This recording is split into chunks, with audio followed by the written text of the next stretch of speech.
আমার এই বাংলার মাটিতে জন্ম নিয়েছে।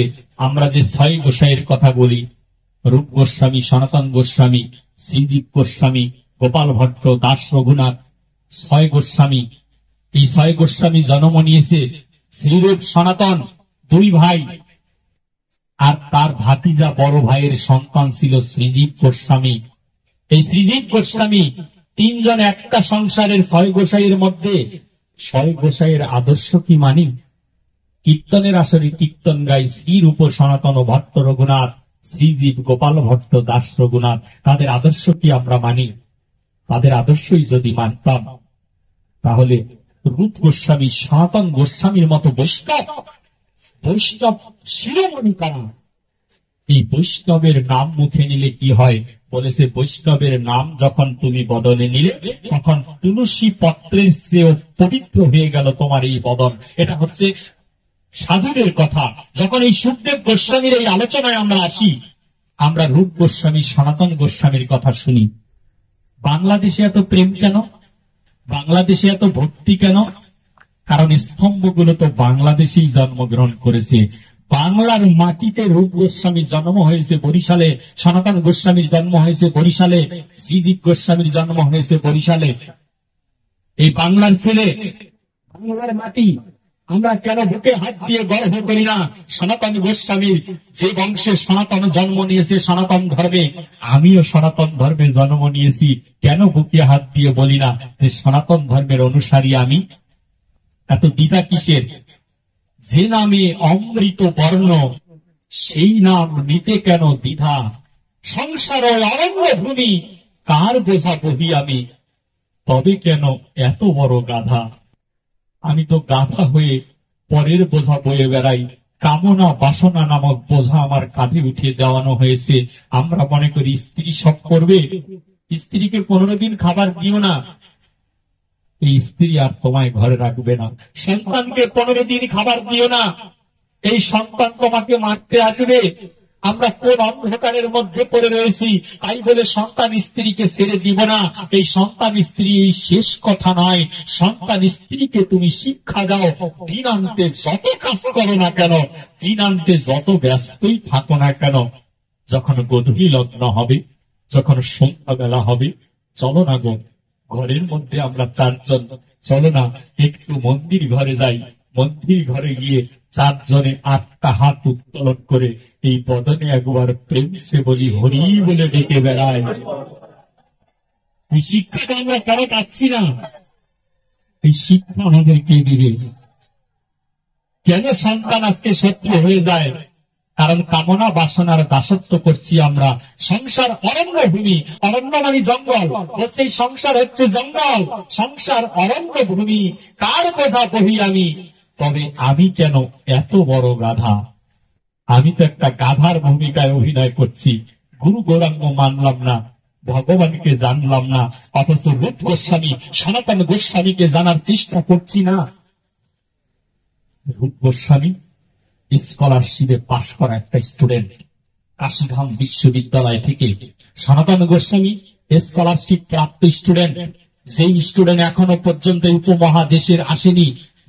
যেই ধরনের স্টুডেন্ট ছিলেন তারা 2 ভাই, এই উপমহাদেশে এখনো আসেনি। 550 বছর আগের কথা, 550 বছর আগে এমন একটা স্টুডেন্ট পাওয়া যায়নি যেটা রূপ আর সনাতন ছিল।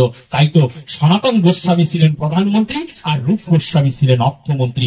অর্থমন্ত্রী এবং প্রধানমন্ত্রী ভাগবতের একটা শ্লোকের মাধ্যমে, 25 নম্বর শ্লোক 12তম স্কন্ধে, এই শ্লোকের মাধ্যমে রূপ গোস্বামী আমার রাজার রাজত্ব ছেড়ে দিয়ে, ইস্তফা দিয়ে, দরখাস্ততে সই করে বেরিয়ে এসেছেন রাস্তায় একমাত্র আমার গৌরকে দর্শন করবে বলে। বলেছে আমি গৌরকে দেখতে যাই। কোথায় যাও? বলছে আমি গৌরকে দেখতে যাই। পাবন অবতার, পাবন অবতারী হয়ে রাধা কৃষ্ণের মিলিত তনু হয়ে নবদ্বীপের মাটিতে এসেছেন সতীমাতার ঘরকে আলো করে। সেই আলোকে আলোকিত হবে এই জগৎবাসী। যদি ওই রূপ দর্শন না করি, মানব জীবন যে আমার বৃথায় চলে যাবে। এত বড় সুখ স্বাচ্ছন্দ্য ছেড়ে দিয়ে ছেলেটা রাস্তায় চলে আসলো। রাস্তায় এসে রূপ গোস্বামী ঘুরে বেড়ায়, গ্রন্থ লেখে, বিদগ্ধ মাধব জীবনের প্রথম গ্রন্থ। বিদগ্ধ মাধব, ললিত মাধব এই গ্রন্থগুলো লিখে লিখে জীবনটাকে পার করছে। করতে করতে করতে করতে একদিন এই রূপ গোস্বামী বৃন্দাবনে চলে যায়, বৃন্দাবনের গুপ্ত জায়গাগুলোকে উদ্ধার করার জন্য। যেহেতু আমরা বৃন্দাবনের আলোচনা করছি, সকলেই বদনে প্রেমসে বলি রাধে রাধে, প্রেমসে বলি রাধে রাধে। ওরে বৃন্দাবনে যাব আমি, ওই না বৃন্দাবনে যাব রে, ব্রজ গোপীর দ্বারে দ্বারে ভিক্ষা মেঘে খাবো, বৃন্দাবনে যাব আমি, বৃন্দাবনে যাব রে, ব্রজ গোপীর দ্বারে দ্বারে ভিক্ষা মেঘে খাবো, ব্রজ গোপীর দ্বারে দ্বারে ভিক্ষা মেঘে খাবো। বৃন্দাবনের এমন শোভা হয় না কথা একটুখানি, হয় যদি অভাব, বৃন্দাবনের এমন স্বভাব হয় না কথা একটুখানি, হয় যদি অভাব। যে যেন বৃন্দাবনে এই বলে রাধে রাধে,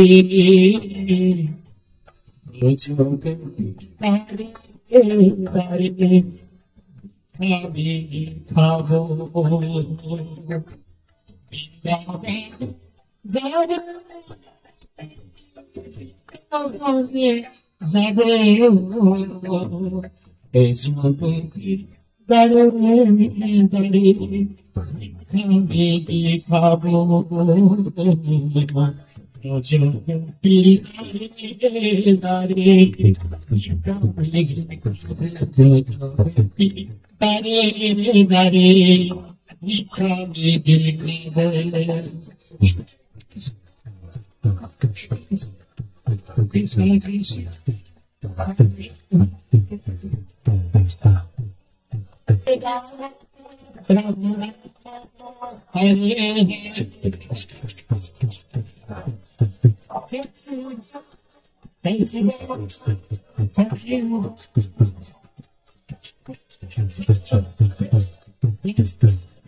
যখন ওই বৃন্দাবন ধাম মাঝে আমার এই শ্রেষ্ঠ সম্পদ শ্রীরূপ যখন বৃন্দাবনে যায়, এর আগেই সনাতন গোস্বামী বৃন্দাবনে ছিল।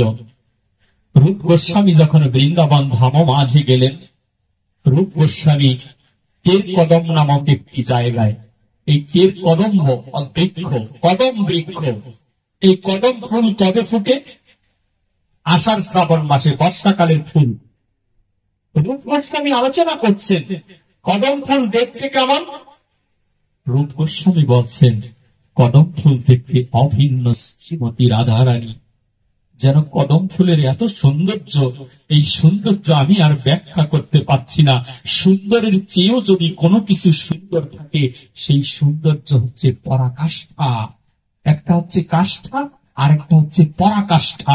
ওই পরাকাষ্ঠা রূপের যে ঘ্রাণ, সেই ঘ্রাণ যদি তুমি লাভ করতে চাও, কদম্ব ফুলের ঘ্রাণ তোমার নাকের মধ্যে নিলে তোমার হৃদয়টা যেমন উত্তোলিত হবে, হৃদয়টা যেমন আনন্দিত হবে, তদ্রূপ শ্রীমতী রাধারানীর কৃপাতে যদি তুমি ভক্তের কাছে এসে ভক্তের অঙ্গের ঘ্রাণটা তুমি লাভ করতে পারো, তাহলে তোমার হৃদয়টা তদ্রূপ উত্তোলিত হয়ে যাবে। এই শ্রেষ্ঠ লেখক রূপ গোস্বামী আজকে টের কদম গাছের নিচে বসে রয়েছে। এত সুন্দর একটা পুরুষ, এত সুন্দর একটা দেহ যার ছিল রূপ গোস্বামী, নামটাই তো রূপ। রূপটা সুন্দর ছিল বলেই তাকে রূপ বলে ডাকা হতো। পিতা মাতা আদর করে রূপ বলে ডাকতেন রূপ গোস্বামী। রূপ গোস্বামী রাস্তা দিয়ে হেঁটে গেলে জীবগণ তাকিয়ে থাকতেন তার চেহারা দেখার জন্য। আজকে সেই রূপ গোস্বামী বৃন্দাবনের আলোতে পুড়ে পুড়ে ছাই পরিণত হয়েছে, সারা অঙ্গটা যেন পুড়ে সারখার হয়ে গিয়েছে। রূপ গোস্বামী কাঠের চেয়ে কাষ্ঠ হয়ে গিয়েছিল, পুড়ে পুড়ে কাষ্ঠ হয়েছে। সনাতন গোস্বামী রূপের কাছে এসে বলেছিল, তোমার কি হয়েছে, তোমার এই অবস্থা কেন রূপ? তখন বলেছে, দাদা খাবার খাওয়ার সময় পাই না। কেমন বৈষ্ণব, খাবার খাবার সময় পাই না। বলেছে, রূপ তোমাকে কি তুমি দেখেছো? বলেছে, দাদা কতবারই তো আমাকে আমি দেখলাম, আয়নার সামনে যাকে আমি দেখতে পাই সে তো আমি নয়। আমার রূপ হচ্ছে আলোকময় রূপ, সেই আলো তো আমার হৃদয়ে মাঝে বিরাজ করছে, ওই আলোটাকে তো আমি দেখতে পাই না। আমরা এই জীবগণ হচ্ছি কৃষ্ণের তো দাস। জীবের এটা রূপ নয়, যে রূপ আমরা দেখছি এটা জীবের রূপ নয়, এটা হচ্ছে কর্ম ফলের রূপ। আমি যেমন কর্ম করেছি তেমন একটা ফল আমি লাভ করেছি, এটা হচ্ছে কর্মফল, সেটাকে রূপ বানিয়েছি। সনাতন বলল, তুই আমার ছোট ভাই বলে তোকে আমি প্রণাম দিতে পারলাম না, তবে রূপ গোস্বামী তুই যদি কোনোদিন সাধুগুরু বৈষ্ণবের সঙ্গে আসিস, সেই দিন তোকে আমি সনাতন, সেই দিন আমি বৈষ্ণব ভেবে আমি তোর চরণে একটি দণ্ডবত প্রণাম করে দিব, কারণ এইখানে কোনো ছোট বড় নেই। আবার রূপ গোস্বামীর শিক্ষা, এর কদমের নিচে বসে রূপ গোস্বামী কি খাবার খায়, সনাতন গোস্বামী ব্যাখ্যা করেছেন, ভগবান কি খাবার খায়? একটা চুলা বানিয়েছে মাটি দিয়ে, চুলাটার কোনো ঝিক নেই, একটা ছিদ্র করে চুলা বানিয়েছে। বলছে, তুমি এই চুলা বানালে কেন? বলেছে, আমার তো কোনো পাত্র নেই, ঝিকের উপরে যে বসাবো এমন পাত্র তো দাদা নেই। তাহলে তুমি কি খাও? বলছে, আমি কি খাই জানো? ওই যে পাশে দেখো আটা, ওই আটাগুলোকে জল দিয়ে গলিয়ে হাতের মধ্যে নিয়ে ওই যে চুলা বানিয়েছি ওই চুলার চতুর্দিকে লেপন করে দিই, লেপন করে দিয়ে চুলার মধ্যে আগুন জ্বালিয়ে দিই।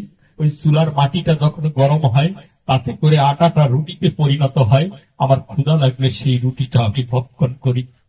সনাতন ধর্মের গোস্বামী আজকে আটার রুটি খায় সাধু ভজনের জন্য। আজকে সেই ভজনটাকে আমরা যেন বিক্রি করে না দেই। এটা রাধারানীর শিক্ষা, রাধারানীর ধামের গুণে এই রূপ পুড়ে পুড়ে ধ্বংস হয়েছে, পুড়ে পুড়ে আমার এই কর্মফলটাকে আমি ধ্বংস করেছি। গোস্বামী বলেছিলেন, বিরক্ত মাধবে আলোচনা করেছেন রূপ, যে আমাকে যদি পড়াতে হয় আরো তুমি পুরী অঙ্গার করে দিও, তাতে কোনো দুঃখ নেই, কিন্তু আমি তুমি যাওয়ার যে ছাই, সেই ছাইটুকু যেন রাধারানী তোমার ভক্তের সেবাই লেগে যায়। এইরূপ প্রার্থনাই তো আমরা করি না। রূপের শিক্ষা, কত শিক্ষিত হয়েছি আমরা, আমরা কতগুলো সার্টিফিকেট অর্জন করেছি। এক একজন ডাক্তার ইঞ্জিনিয়ার হয়েছি, ওই রকম ডাক্তার ইঞ্জিনিয়ার 10 বার যদি প্রয়োজন ছিল 10 বার রূপ গোস্বামী পাশ করতে পারতো, ওইরকম ডাক্তার ইঞ্জিনিয়ার হতে পারতো। অর্থমন্ত্রী হয়েছিলেন, যার পিছনে পিছনে 20টা গাড়ি ঘুরে বেড়াতো, সেই তো আজকে রাধা